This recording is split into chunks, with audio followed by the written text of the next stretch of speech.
treacherous, toxic stepmother.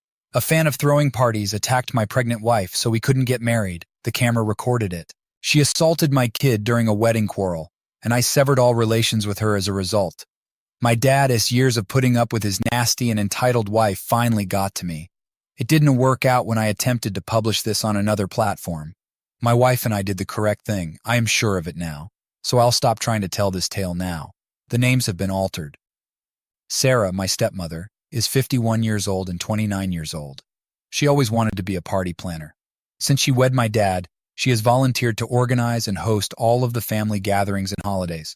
As a kid, I was never too fond of such events. When others criticize her, she becomes very possessive and angry. For the sake of my dad, I played along with her. This, he claims, makes her feel more welcome. In June, I will tie the knot with Emily, my fiancée, who is 28 years old. We decided to put the wedding on hold so that we could give our whole attention to our baby when Emily became pregnant a few months after we were engaged in early 2020. We've been engaged for quite some time. From the very beginning, Sarah has made an effort to derail our wedding preparations by, among other things, calling our planner, complaining and turning up uninvited to Emily's dress fittings. We have begged her to cease on several occasions. Our dad wants us to play along with her, but she's obviously bitter that she isn't the wedding hostess or that she isn't named mother of the groom on the invites. Jack, who is 5 years old, is also a member of our family, biological half-brother of Emily.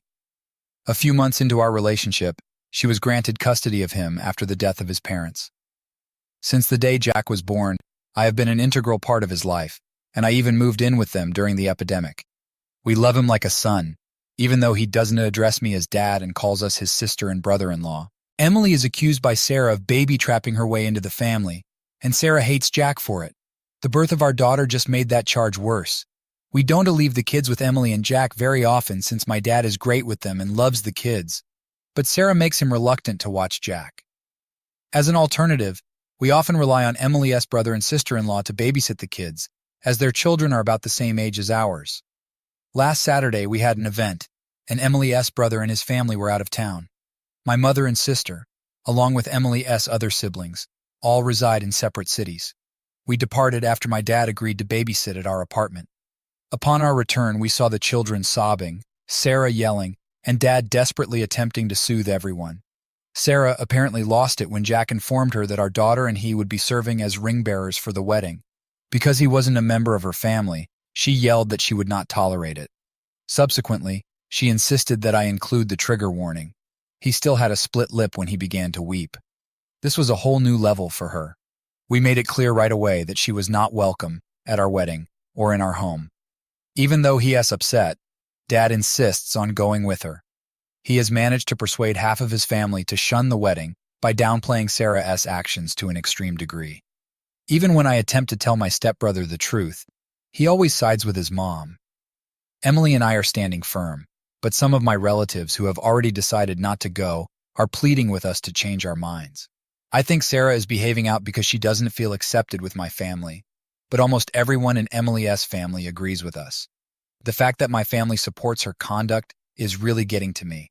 I would be more than happy to go see if it meant keeping my family safe, even though I adore my dad and would want for him to be my wedding minister. Charges were pressed. We collected all of the evidence we could find and brought Jack to the doctor the next day. We were fortunate enough to have both facial photos of Jack and film from the nanny cam. It was reasonable for some of the comments to presume that Sarah was invited to our home. Nevertheless, we were cautious since my dad hasn't actually been out without her for quite some time. Never in a million years did we think she'd do something so terrible with the kids, but now we know better. Although the actual physical assault did not occur on video, there is film of her yelling and Jack sobbing both leading up to and after the incident. A child abuse accusation is now etched onto her record. She would not be allowed to escape punishment by us. I have a lot of other information to share. I will do my best to reply to a few of the comments. So far, I have received more than I anticipated, and I'll just say that Jack is doing okay for the time being. The next day, the child went to see the doctor. Someone had already counseled him. We are still in therapy, and Emily is still struggling with the trauma she had during the deaths of her dad and stepmom, which she was afraid would affect him. More than normal, we've been embracing and tending to his every need. Even though he's still unhappy, He is making great strides. The spoiled brat in my life was kicked out of my wedding. It means a lot to me that you all read and commented on my last article. This has been a difficult week, but knowing that others are concerned makes all the difference. I will do my best to respond to some of the comments in this update, even if I haven't had time to do so for all of them. Allow me to ramble on a little. First things first, Emily and I will not be communicating with my dad or Sarah in any way. It is my intention not to initiate contact with any of them. We have not had any communication with them since the occurrence. I'm delegating all communication to my younger sister. She's totally on our side, but for now we're just keeping a low profile. In dealing with the individuals who matter to Emily, I have chosen to follow her lead. Forget what has been apologized for, but forgive what has been spoken. Simply said, we are prepared to forgive, however reluctantly, Dad or Sarah, if they ever come to terms with their mistakes and apologize from the bottom of our hearts. Even if we forgive them, the pain they caused our family will never be forgotten. Until then, they have no place with Jack, our child, or any future children we may have. Regarding my extended family, I've seen several comments recommending that I share images of Jack's face with the nanny cam video. I'd rather not expose my wounded preschooler in such a way, and I'm not even really active on social media. This is particularly true considering that nothing posted online ever really disappears. Also, unless absolutely required, I will not be sharing the photos with my family. While everyone in my family loves my dad very much, Sarah isn't exactly a favorite. Before meeting my dad, she was already a widow with 2 children from previous marriages. My stepbrother was born of the first of them. He betrayed his then-girlfriend in order to spend time with her. Sarah was immediately detested by my family, who adored that girlfriend. From the start, she has been overbearing and manipulative, and she has also done all in her power to seize the position of matriarch in the family. Because of the admiration and attention that comes with taking charge of arranging every family event, it was her preferred method of doing it. As a kid, I despised these celebrations because my mom always managed to turn them into an opportunity to brag about herself, even during special occasions like Christmas and my sister S and my own birthdays. No one in the family ever really warmed up to her, but they were neutral anyway. Jack presented a unique challenge. Until regulations were relaxed, most of my family didn't get to see him until he was 2 years old. There were no other young children in the household, so everyone began showering him with attention and affection, since he is a charming and intelligent boy. From my perspective, Sarah harbors resentment against Emily and Jack because she was displeased by the ease with which they were embraced by my family in comparison to her own experience. But I am unable to verify that. On top of being the wedding coordinator, she was enraged that she would have no role in the festivities. Although she exerted considerable pressure on us, we declined. Since a year previously, the position of officiant had been given to one of Emily's closest friends. Even though I had already secured my closest buddy, my stepbrother showed little desire in becoming my best man. As an alternative, we might have asked Emily's sister's daughter, Emily's niece, who is 3 years old, as promised to be our flower girl. In addition, the 15-year-old niece of her sister doesn't recognize us. Since her father is no longer with us, she also attempted to persuade us to have my dad serve as the master of ceremonies for Emily, but her oldest brother had already been drafted. Sarah complained that if we placed her in control, my family would never be as engaged in the wedding as Emily's, and she was unhappy that my family wasn't. Regardless, if the petty envy I fear is the underlying culprit, there is no justification for being so horrible to a youngster. My sister has been filling me in on my father's whereabouts and activities because I haven't had any communication with him. She informed me that the version my dad and Sarah told everyone else in the family totally downplays Jack's injuries and the accusations of abuse. It seems like Emily and I decided to restrict them as a means of taking our frustrations out on my dad in addition to Sarah. Much of the family I had hoped would attend the wedding has already apologized and is scolding my dad. It wasn't hard to explain what occurred that night, because most people despise Sarah to begin with. Everyone who didn't trust us or thought we responded too strongly is no longer welcome in our house. Considering that most of them are from my dad's generation, I am not shocked. I am relieved that I do not need their assistance since I have come to understand that they are prejudiced to the point where they would shield a lady they despise from punishment for the harm she caused to a kid in order to appease my dad. Life. There is still no reality for my stepbrother. Even though we have enough proof that his mother might harm a kid, he still refuses to accept it. I get it, my mother is also very loved, but it doesn't absolve him of responsibility for his ignorance. Therefore, he is also banished. We were really close when we were kids, so it's sad, but I'm glad it happened. In addition to Jack, Emily has 3 other siblings, an elder brother, a twin brother, and a younger sister. I relate to them more than I did to him. When it comes to Emily's family, they are all very supportive and understandably angry about what transpired. After Emily gained custody of Jack, her family members on her mother's side essentially adopted him and have been in constant contact to check on him. We saved a little money by not inviting everyone, and now we're going to use it to assist out Emily's cousin. Since she lives in another country and couldn't make it to the wedding before, we're covering the cost of her airline ticket. Jack is doing much better and is almost entirely acting like the happy, carefree kid he always was. The split lip was shallow, so it didn't need sutures and is mending slowly. A few days ago, we had a sit-down with him and told him that Sarah and my dad were leaving. Despite his fondness for my dad, he is cognizant of the fact that he and Sarah are inseparable. We are doing our best to reassure him that he's secure, but his fear of her is evident. No one can ever alter our love for him, or the fact that he is family, as Emily and I have told him. I have no major concerns about Dad or Sarah attempting to attend the wedding, but we have informed the location and provided them with photographs in case they make any attempts. Someone pointed out that Sarah is being hypocritical by claiming that Jack isn't T family, when in reality he is. I concur, and the reasons are clear. She claims she doesn't feel accepted by my family as her primary justification for almost all of her actions. I can still remember my dad always bringing it up as an excuse for me to join in on all of her ideas. His inability to see beyond his own self-serving behavior is reminiscent of the classic pot calling the kettle black scenario, with the added twist that Jack is really a family member. Although my affection for my dad will never fade, I've come to terms with the fact that spending time with him poses risks to my family's well-being. My kid has 2 amazing step-grandpas to compensate for the loss of his sole living biological grandfather, but the thought still aches. As things stand, I am unhappy, yet okay with the outcome. My life is chaotic and lovely, so I try not to moan about it.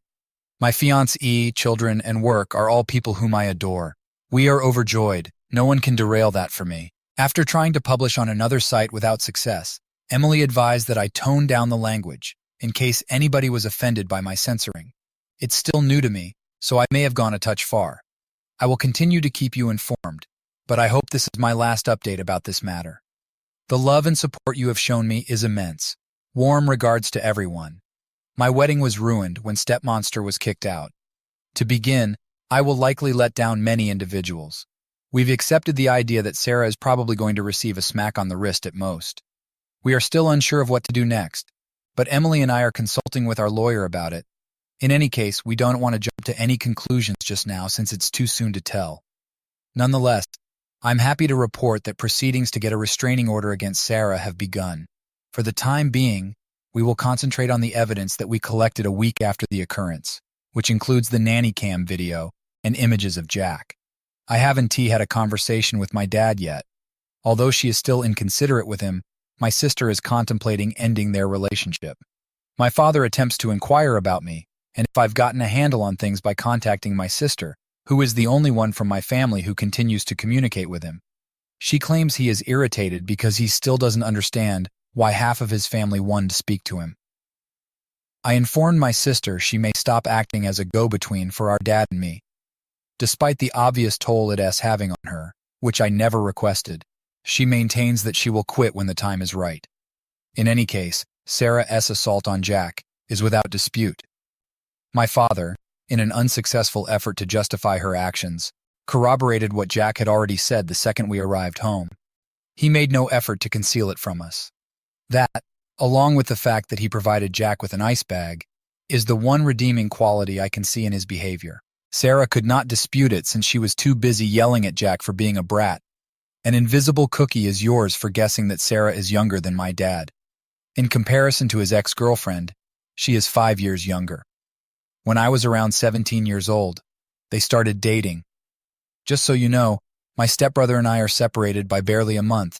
She had him when she was 22 and married his father a year later. She will be 52 later this year. Our 2 children are thriving. Whenever Jack is bored, he gets back into his Superman suit and runs around the house. He requested to sleep in our bed twice last week and did suffer a few nightmares. He continues to attend his counselor, and we avoid talking about my father while he is present. Jack is attempting to teach our 16-month-old daughter to pronounce his name, and she's already mastered 2 new words, hi and bye.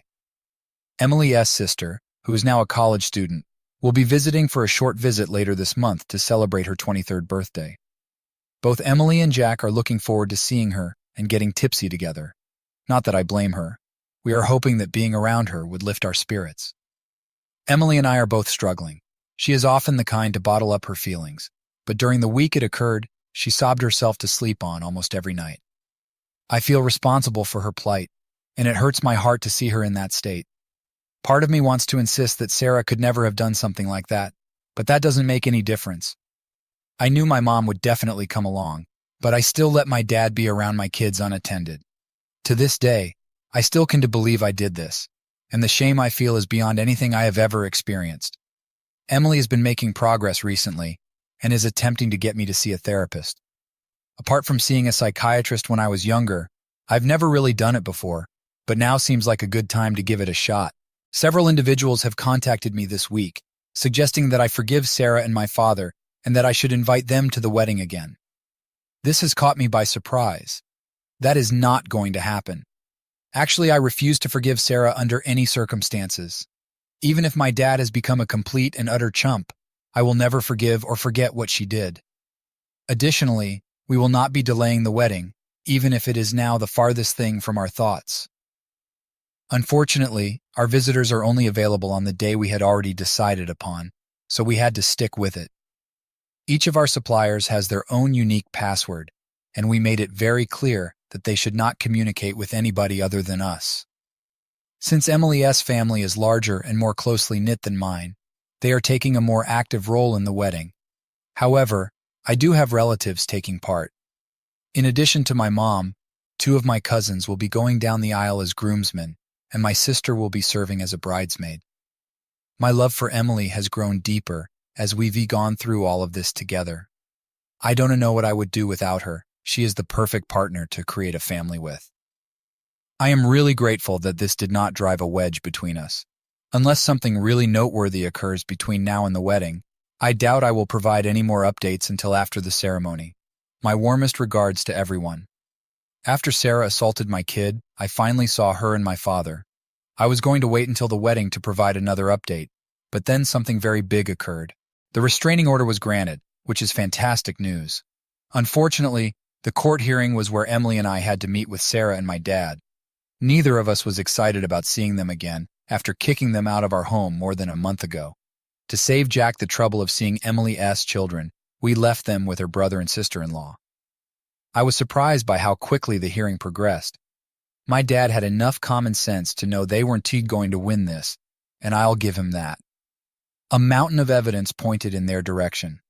In addition to the medical documents, photos, and video from Jack's nanny cam, my sister had collected all of Sarah's communications with the family, including texts, emails, and phone calls, detailing what had transpired. They skipped out on hiring a counsel altogether for the hearing. We now have a protective order against Sarah, thanks to the court. She is no longer permitted to be within 600 feet of our property or ourselves. Replacing my phone number is on my list of things to do this week, along with replacing all of our locks. Leaving the courtroom was the first time I felt really protected during this whole process. Upon reaching the automobile, Emily was on the verge of tears from happiness. To join Emily's brother and his family in their celebration, we took the kids and headed over there. Hours after that, I got a call from my dad. He is exempt from the order and may continue with that. I responded since Emily and the children had gone to bed. I wasn't to anticipate a sudden change of heart and an apology from him, but I chose to provide him one last opportunity. I advised him to skip the small chat and get right to the subject when he attempted to start. Concerned about the order's need, he sought my opinion. I expressed my gratitude that I hadn't felt the need to formally inform Sarah that she would never again be allowed around Emily or my children. Sarah could easily dismiss all of his justifications. But she only hit him once. I couldn't agree more. The kids need their grandma. I disagree. She isn't fitting the bill. This is my mom. She is my wife. You need to respect her. In my own home, she assaulted Jack and showed contempt to my family. Having respect for her is the last thing I owe her. He proceeded to go on a tirade about our family, praising Sarah for all the good she had done for my sister and me, since she became a part of our lives. My response was to make a note of every instance when she lied, crossed a boundary, or acted irrationally while she was around my sister, my family, or myself. My life as an adult and my adolescence were both brought up. She has a terrible attitude towards Jack, is obsessed with the concept of a perfect family, and has tried to ruin our wedding preparations, our daughter S. birth, Emily S. baby shower, and my sister S. college graduation, among many other moments. I also took note of how she used to go through my sister S. and my childhood belongings. Despite how little it is in the grand scheme of things, this conduct persisted right up until my sister left their home 4 months ago. It is quite probable that she learned about Emily S. wedding dress appointments, for example, by perusing my sister S. calendar while she was away. The notion that Sarah is meaningless to me was reinforced by some of the lengthy and difficult-to-explain recollections I shared. I silenced him when he attempted to make the same old argument about how she doesn't feel included once again. Just the fact that he might have saved his grandkids from harm by not marrying his monster of a wife is enough to make me want to cut ties with him, as I said before. Without saying goodbye, I hung up the phone. She informed him she was also cutting off all communication with him, according to my sister, who told me he phoned her later. My guess is that we're both coming to terms with the fact that our dad isn't going to change. While it's unfortunate, he has clearly stated his priorities, and they don't include his children and grandchildren. As of right now, that's all of it. The memories are still vivid in my memory, and I am considering telling my dad some of the things I brought up, but it will be some time before I can do so. Till then, my warmest regards to each and every one of you. In my last essay, I hinted at my intention to share anecdotes from the time before I went cold turkey with my father and obtained a restraining order against my beloved Sarah. I will begin by discussing one of my sister S favorites, but there are several worth writing about. The names are all made up. We told our close relatives in July 2020 that Emily was expecting after she learned the news in May of that year. I shouldn't have been surprised when Sarah initially showed zero interest in our unborn child after all. She was the one who asked Emily whether she was sure the baby was mine in response to our pregnancy announcement. On that occasion, not only did my dad scold her, but she hardly acknowledged that we were expecting. My stepbrother, on the other hand, was more appealing to her because he was engaged and would soon have a lovely granddaughter. I have no issues. It was unnecessary for us to express our disapproval of her involvement. Our baby shower was a real pain to plan.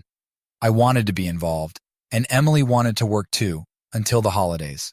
We settled on December as the optimal time frame since the deadline was in January 2021.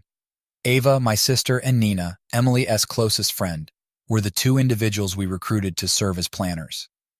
Emily and I tend to be more relaxed types. Neither did we want to shell out a ton of cash for an extravagant celebration. Our savings went toward the wedding and our kid.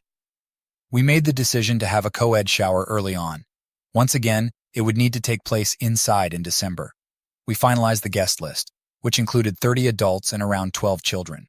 The concept of a pizza party was born from our minds. We thought it would be a great way to include our weekly homemade pizza evenings into the shower, which Emily, Jack, and I have been doing since I moved here. Ava came up with ways to combine traditional baby shower elements into the theme, while Nina located an event space that included a pizza oven. The following fantastic proposals emerged: kid-friendly non-alcoholic beverages, pizzas that everyone can prepare, and plain bodysuits that they can personalize. In her search for baby-themed decorations, Ava came across pizza-shaped candies. We loved it, even though it was chaotic at first. I was amazed that they managed to pull it off. By mid-October, most of the preparation had been completed. That month, my stepbrother's fiancée broke off their engagement and went back to her ex. It was unexpected and traumatic for him, since they had been dating for 6 years by that time. Devastated was he. Sarah soon came to the realization that the arrival of her long-awaited grandchild would be later than anticipated.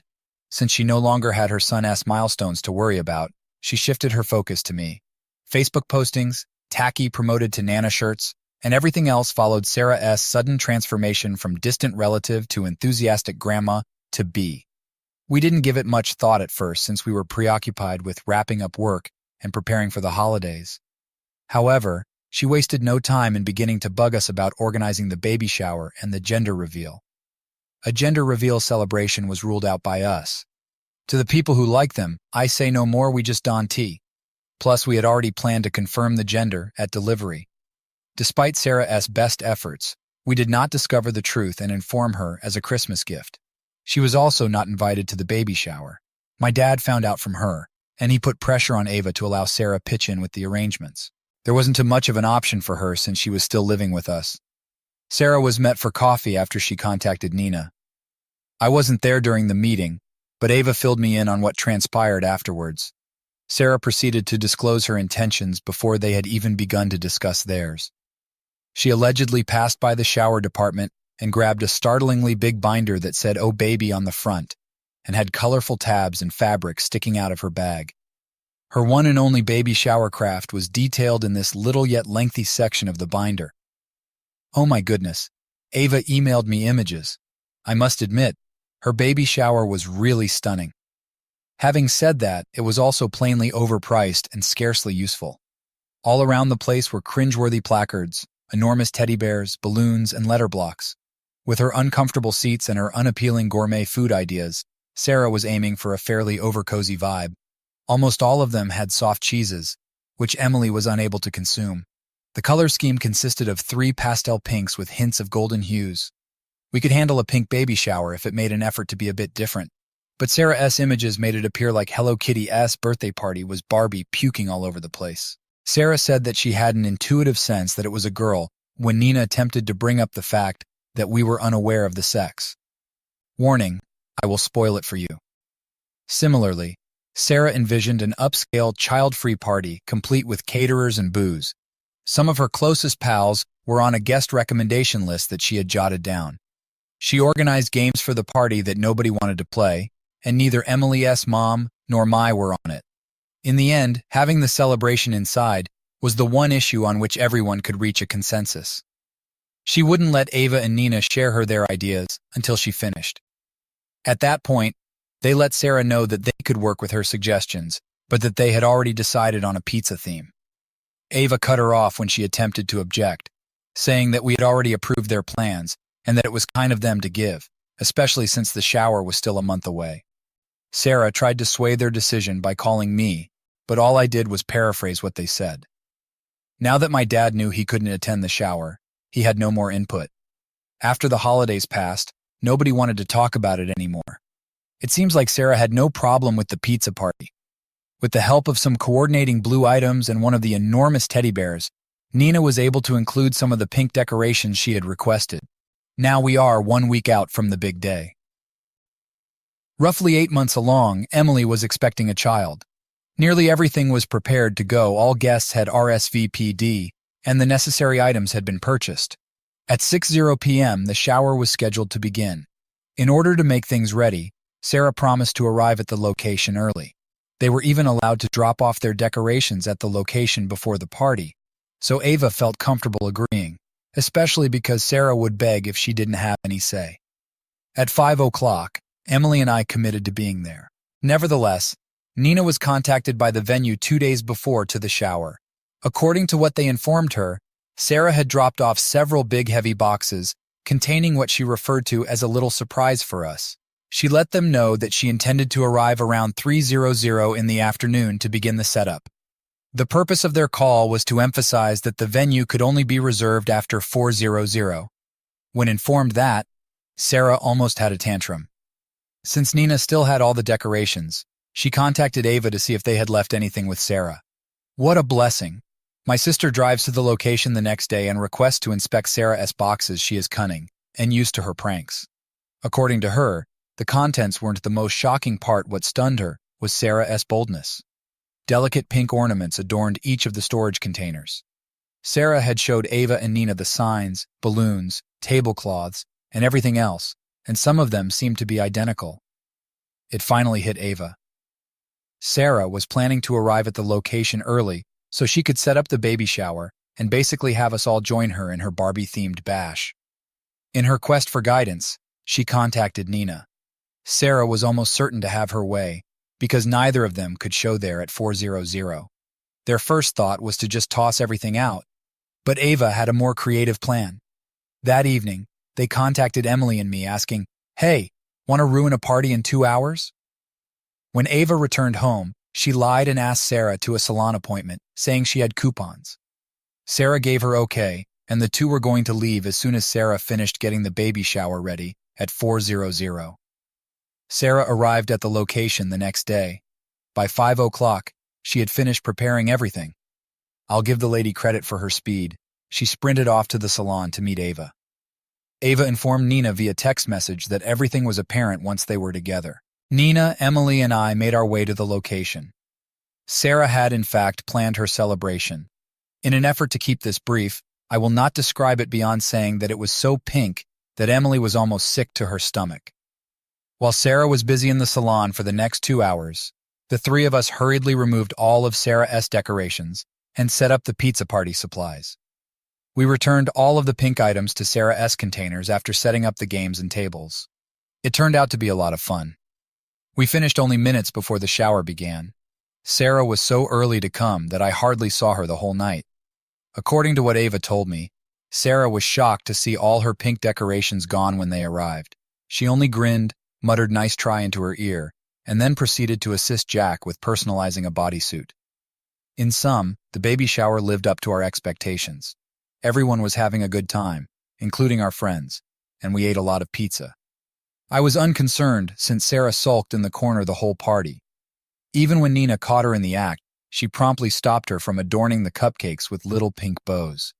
Ava and Nina deserve all the praise for coming to the rescue. Following that, Sarah's enthusiasm for our baby rapidly waned. Until she saw him weeks later, she refused to accept that he was a boy, ceased wearing her Nana clothing, and did not even show up to visit us at the hospital when he was delivered. Her strict adherence to the traditional notion of grandma persisted until we broke off all communication. I am really thankful that my kid will never meet her. Emily and I were married last Saturday, after being engaged for more than 3 years. We will eventually get used to calling each other husband and wife. I pray so. We had an incredible wedding. We finally got to meet one other's extended families. The kids had a blast, and I was almost sick from dancing the day after. Jack was a true ring bearer. He went down the aisle with my daughter, holding her hand. Except for my inebriated aunt being wheeled out, which I was expecting anyway, everything went according to plan. The restraining order against Sarah was served on us 5 months ago. Generally speaking, things have been really peaceful, which is exactly what I want, but we aren't always able to achieve our desires. Even after the restraining order, I never had any concerns about Sarah's attendance at the wedding. She has no right to be near us. We made it plain that we would contact the authorities immediately if she attempted to do so. I heeded my friend's caution and took most of the safety precautions she had advised. Naturally, Sarah didn't come up, but I have no regrets about spending money on security since I really feel that it is well spent. In addition to sending birthday wishes to my stepbrother and myself, he also contacted Emily in May to wish her a happy birthday. Throughout these months, it has been our only point of communication. If he wants to apologize, he is aware that he may do so at any time. Dad no longer bothers to attempt to get in touch with me. Never in March did we exchange a word. Despite her repeated rejections, he persists in attempting to strike up a conversation with my sister. They got into a heated argument concerning Sarah's treatment of us over the years. A few days after she cut off all communication with him, there were slurs, sensitive topics were broached, and most significantly, my dad sided with Sarah on almost every issue. Then my sister phoned me, sobbing. I was about to call him and be really angry with him, but she warned me against it. At the moment, she's all right. Even though she hasn't blocked him, she ignores his calls and messages. Feeble apologies, an April birthday card, and a lengthy tirade after our failure to wish him a happy Father's Day are the only 3 things she has received so far. We may have our disagreements, but we still consider him our father. He is correct. No matter how much I adore him, I just can't be in his presence anymore. Even though I have shut the door, I want to lock it just yet. If he wants his family back, he knows what to do. While I highly doubt he would, I am willing to explore opening the door slightly if there is even a remote possibility that he may. My wife has proposed this. Even if I have much less faith in the future than she does, maybe it's necessary to keep hoping. Unfortunately, neither Sarah nor he have her forgiveness. It was expected that this tragedy would shake Emily, who has always been quite protective of Jack. When I informed her that, she proceeded to call me a moron, which made me nervous that she would hold me responsible. After a few months of treatment, I have seen much more improvement than I anticipated. Now that I can finally let my emotions out, I've come to the realization that Sarah's conduct towards me as a child was much worse than I had previously believed. I am very thrilled right now. I finally got married to the most incredible lady in the world, and now I have the family I've always wanted. I never imagined life would be this amazing to me, but then again, no one is perfect. I will remain a member.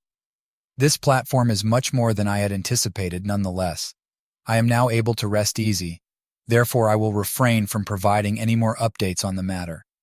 For the help and guidance you've given me over the last several months, I am very grateful. The assistance I received from you all was beyond my wildest dreams, and words cannot express how much it meant to me. Thank you very much, everyone. Earlier today, my stepbrother gave me a call. His desire to meet up with Sarah stems from an argument they had. So long as it was only us, I had no problem. On Wednesday, we've planned to meet for coffee. I don't know what to anticipate, but I do need reassurance that he comprehends the gravity of his failure to deliver as promised, even if an apology is forthcoming. My stepbrother and I rescheduled our meeting. On Friday, Emily and I will go for our honeymoon. I made up my mind that I didn't want to dwell on our chat the whole way there, regardless of the result. He grasped the concept, and we will have a conversation upon my return. A lot of people have been emailing me about my stepbrother, so I wanted to give you a little update, even if I was gone from this platform for a few months because of problems at work. Due to my recent exhaustion and hectic schedule, I may omit some information. Everything is fair game for questioning. In July, I had coffee with my stepbrother for the first time. He and Sarah got into an argument, and Sarah mentioned the restraining order. Among her many lies to him were accusations that Jack had picked on my baby and that he had slandered Emily. On this occasion, however, he was successful in getting her to confess. After discussing his mother's parenting style and our connection with his therapist and friends, my stepbrother began to reconsider their bond. He came to the realization that I was telling the truth when I said she assaulted Jack. In May, he was interested in talking to me, but he didn't want to interrupt Emily and my wedding preparations. The last 4 months have been dedicated to mending fences between my stepbrother and myself. Over lunch or coffee, we've been talking about his mother and the impact she had on my family and our lives. In September, Emily began spending more time with us, and only 2 weeks ago, the kids had their first encounter with him again. We got over the awkwardness that was there for a time and are now okay. In addition, he is mending fences with my sister. During the beginning of October, he severed all communication with Sarah. The kids and Emily are doing well. In August, Jack celebrated his 6th birthday, and in February, our little one will be 2 years old. While my stepbrother is with his girlfriend, Emily and I will be spending the holidays in Mexico with her family. Life is wonderful. It ends there. At this time, I will be leaving. If something occurs, I will inform you. Greetings and salutations on this festive season. Warm regards to everyone.